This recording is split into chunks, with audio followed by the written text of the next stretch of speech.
A few years ago, Maardan Gapper was a long way from his home in Xinjiang, making good money as a fashion model in southern China. But this is him in February. His camera reveals his filthy clothes and his left arm handcuffed to a bed. He's now clearly back in Xinjiang. Beyond the steel mesh on the window, a propaganda announcement drones away in the Uyghur language. Despite the risks that it may bring him further punishment,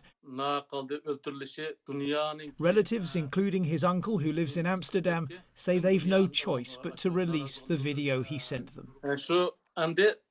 Staying silent won't help him either. The only thing I can do is to raise public awareness.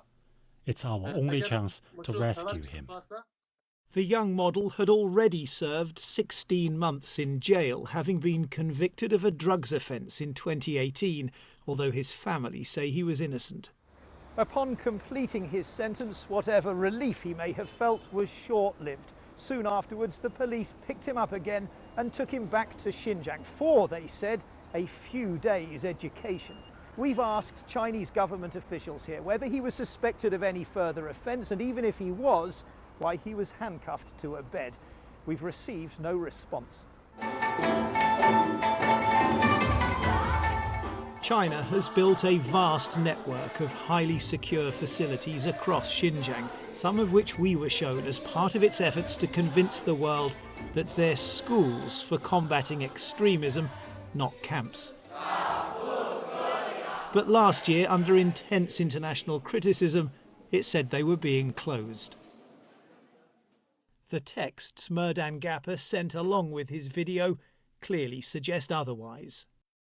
50 to 60 people were locked in a small room, he writes. All had sacks on their heads and handcuffs and shackles. Elsewhere he could hear the sounds of torture. One time I heard a man screaming from morning to evening, he writes. His first-hand description of the police holding cell is very, very vivid. He writes in very, very good Chinese, and it gives us a lot of detail, and frankly, a lot of horrific detail about the way in which these people are treated. So it is quite a rare source. In the end, it was the virus that allowed him to get word out from this secretive system. With a slightly high temperature, he was moved to this isolation cell as a precaution and given access to personal belongings which, unknown to his guards, contained his phone. But as suddenly as they began, the messages stopped. He's not been heard from since. John Sudworth, BBC News, Beijing.